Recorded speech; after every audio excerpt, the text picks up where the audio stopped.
Tonight, the horrifying scene at the Mall of America. Authorities say a 5-year-old boy was thrown from the third-floor balcony by a stranger. People rushing to save the boy, the mother screaming for help. The boy critically hurt tonight, and there is news about the suspect coming in now. Also late today, the scare outside the White House. Authorities say a man trying to set himself on fire. The deadly storm, and as we come on the air tonight, the new threat. Reports of a possible tornado and now severe storms as a new system moves from Texas up into the Northeast. Rob Marciano is standing by with the track. The student takedown by police under investigation tonight. Officers appearing to drag a 16-year-old down a flight of stairs, then hit with a stun gun. She was facing charges until the video surfaced. Tonight, the controversial plan discussed inside the White House to send migrants crossing the border to sanctuary cities, including Nancy Pelosi's hometown. Tonight, the president doubling down. Also breaking late today, the urgent recall now. Pediatricians had sounded the alarm. More than 30 babies reportedly dying. Fisher-Price now issuing a recall. This is major news tonight for parents and grandparents. And the new interview tonight in a deadly stalking case, the actress gunned down. Tonight, all these years later, the anger from her one-time co-star Pam Dawber. What she says never should have happened. And the new image just in tonight from Mick Jagger. This is ABC World News Tonight with David Muir. Good evening, and it's great to have you with us here on a Friday night. And we begin tonight with that horrifying scene playing out today at the Mall of America. Authorities say a stranger threw a 5-year-old boy over a third-floor balcony. The boy's mother screaming for help as people rushed to the boy's side, giving him CPR, and we are told he suffered critical injuries in the fall. Witnesses who saw the suspect run away alerted police. They found him inside the mall, and tonight he's in custody. They do not believe he knew this family. This is a very difficult story. And ABC's Alex Perez leads us off from the Mall of America in Minnesota. Tonight, the horrifying scene at the Mall of America just outside Minneapolis, a 5-year-old boy plummeting from a third-floor balcony, allegedly thrown by this 24-year-old man, the young boy landing on the ground floor. We have a report over on the south side that someone just fell from the third floor to the first floor. These images are showing crowds giving emergency care to the child, performing CPR in the moments directly after the fall. An eyewitness describing his terrified mother. She said to everyone, please pray for my son. Everyone here right now, please pray. Witnesses claiming the suspect, Emmanuel Deshawn Aranda, took off on foot and tried to assault an older man who tried to detain him. Police are swarming the scene, tracking down Aranda and arresting him. The motive, a mystery. At this time, we do not believe there is a relationship between the suspect and the child or the family of the child. And we are actively investigating as to why this incident occurred. The child sustaining serious injuries, rushed by ambulance to a nearby hospital. A small section of the nation's largest mall was briefly shut down. Why would you single out a kid and ruin a family's life like this? Hard to imagine something worse. Alex Perez is with us live at the Mall of America tonight. Everyone is obviously pulling for this little boy, and he's in the hospital tonight, Alex? That's right, David. Unfortunately, authorities say his injuries are life-threatening. As for that suspect, he's now been charged with attempted homicide. David? Alex Perez leading us off tonight. Alex, thank you. There was a scare late today outside the White House. The Secret Service jumping into action when a man tried to set himself on fire. The Secret Service moving in very quickly, and ABC's Kira Phillips is on the scene tonight outside the White House. It happened just after 3 p.m. outside the White House on Pennsylvania Avenue, where tourists often visit. A man in an electric wheelchair-type scooter deliberately setting his jacket on fire. Within seconds, Secret Service agents are on him. Inside the White House, reporters put on alert, ushered into the briefing room. Outside, smoke rising from the scene, authorities extinguishing the fire, treating the man. 4 officers then carrying him away. Tonight, he's in the hospital being treated for non-life-threatening first-degree burns. Sources say he was known to the Secret Service.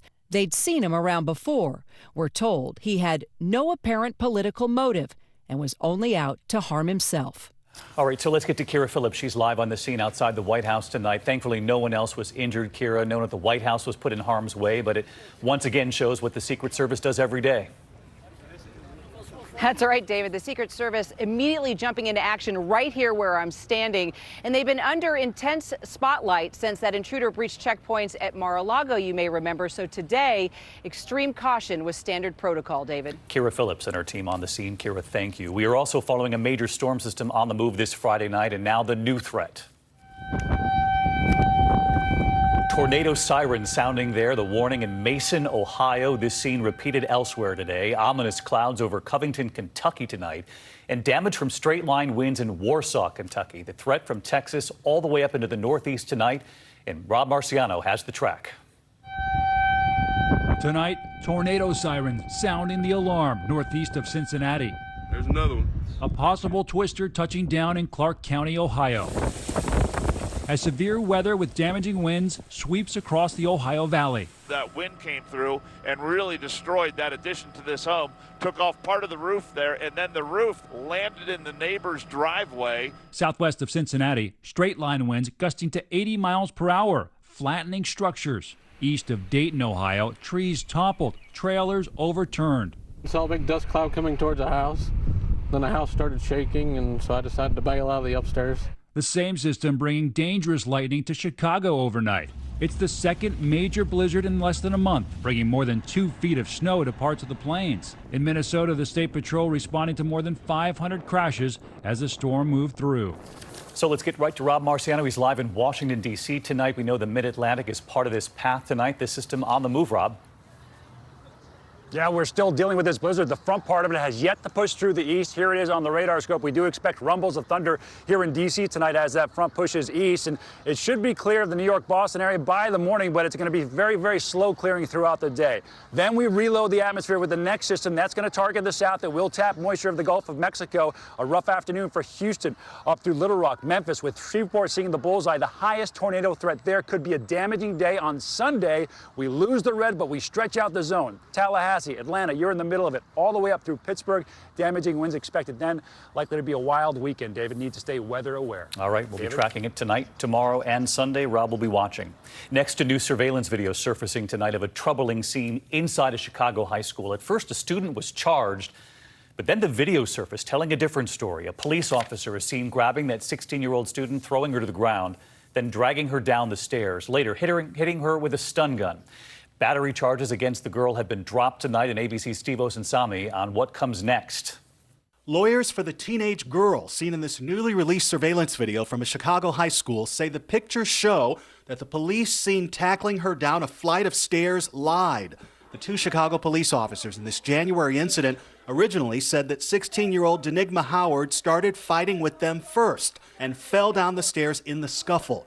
But her family says the video tells a different story. One of the officers grabs her, then the fighting starts, and he appears to drag her down the stairs. A second officer joins, and they drag her down a second set of stairs. They had her foot on her chest. She has asthma. She tells them she can't breathe. Her father was there watching, called to the school to come take her home. She got into trouble over a cell phone, and according to police, was fighting with an assistant principal. They pull her by her leg down the stairs, and I'm standing right there watching them do this and can't do anything about it. After kicking and punching her, they shoot her with a stun gun 3 times. She was charged with 2 counts of aggravated battery against an officer, charges that are now dropped.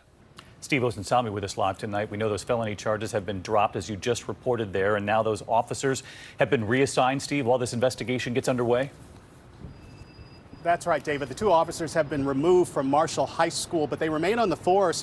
One of them is on medical leave tonight, and authorities tonight are issuing a statement saying that they hold their officers to the highest level of standards as this investigation continues. David? All right, Steve, thanks so much. To other news tonight, President Trump doubling down on a controversial immigration plan tonight, saying he is, quote, giving strong considerations to putting undocumented migrants on buses and then driving them hundreds of miles to sanctuary cities here in the U.S., including San Francisco, Nancy Pelosi's hometown.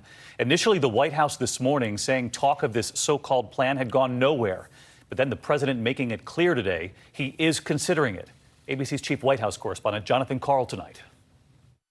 Hours after the White House said it had rejected the idea of taking migrants who illegally crossed the border and setting them free on the streets of cities governed by Democrats, the president himself fully embraced the idea. We are Looking at the possibility, strongly looking at it, to be honest with you. The Washington Post first reported the White House had asked the Department of Homeland Security to review the feasibility of busing the migrants to so-called sanctuary cities, where local authorities have declined to cooperate with federal immigration officials. One of their targets, Nancy Pelosi's congressional district in San Francisco, hundreds of miles from the Mexican border. But DHS lawyers rejected the proposal. And the White House put out a statement late last night saying, quote, this was just a suggestion that was floated and rejected, which ended any further discussion. Then just hours later, the president directly contradicted those words. California certainly is always saying, oh, we want more people, and they want more people in their sanctuary cities. Well, we'll give them more people. We can give them a lot. We can give them an unlimited supply. And let's see if they're so happy. They say we have open arms. They're always saying they have open arms. Let's see if they have open arms. Speaker Pelosi shot back today. It's just another notion that is unworthy of the presidency of the United States and disrespectful of the challenges that we face as a country, as a people. It all comes after a week of upheaval at the Department of Homeland Security. The president ousting the secretary and the head of the Secret Service, yanking his own nominee to lead ICE, and declaring there's only one person in charge of immigration policy. There's only one person that's running it. You know who that is? It's me. All right, John Karl with us live tonight from the White House. And John, the president says he is giving strong consideration to this proposal, as we reported there. But what's the bottom line here? What are your sources telling you tonight?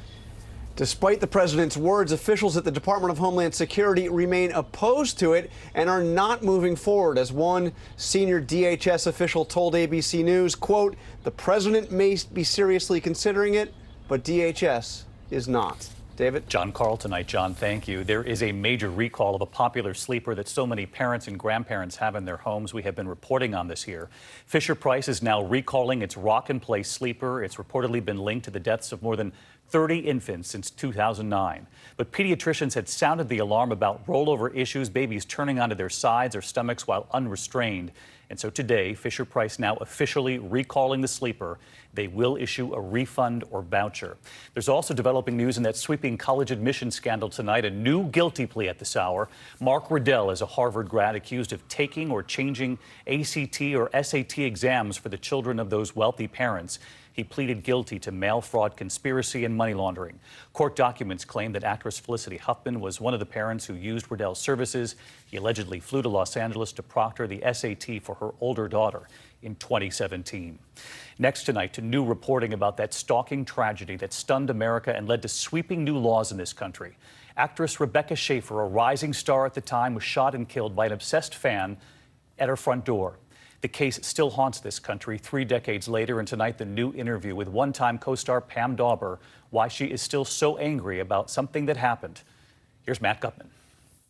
She was the fresh-faced girl next door who skyrocketed to fame on the hit show My Sister Sam in the 1980s. Everything starts like a knock at the door. Life isn't this good. I must be dreaming. Rebecca Schaeffer, the down-to-earth Hollywood star who answered her own fan mail. A letter from E.E. I went, wait a minute. You're answering them back? You can't do that. And she said, oh, no, but I love it. They want to be friends. And I went, wait, they're not your friends. One of those fans, Robert Bardo, a mentally ill young man from Arizona. Bardo grew obsessed, showing up at her studio, then becoming enraged when he saw Schaeffer acting in a love scene. It was the stalking case that turned deadly and sparked new laws in the U.S. All those rageful feelings, how dare she? That gets converted into a plan of cold-blooded revenge. One day, 21-year-old Schaeffer was expecting a knock at the door, the script for Godfather Part 3. Instead, it was Robert Bardo waiting at her door. He hired a private investigator in California to go to the DMV and find out where she lived. The young actress tried to send Bardo away, but he came back and shot her dead. And they would just hand him her address. I was ballistic with rage. Bardo was sentenced to life in prison, and now in a rare interview, he tells ABC News he feels remorse. I realize what I've done, and I feel a lot of tremendous guilt. Schaeffer's family doesn't care what he has to say now, but they're grateful their daughter's death prompted change. But authorities say 30 years later, a new tool, social media, makes it easier for stalkers to track their victims. While the laws got better, stalking has not diminished. In fact, it's on the rise. And to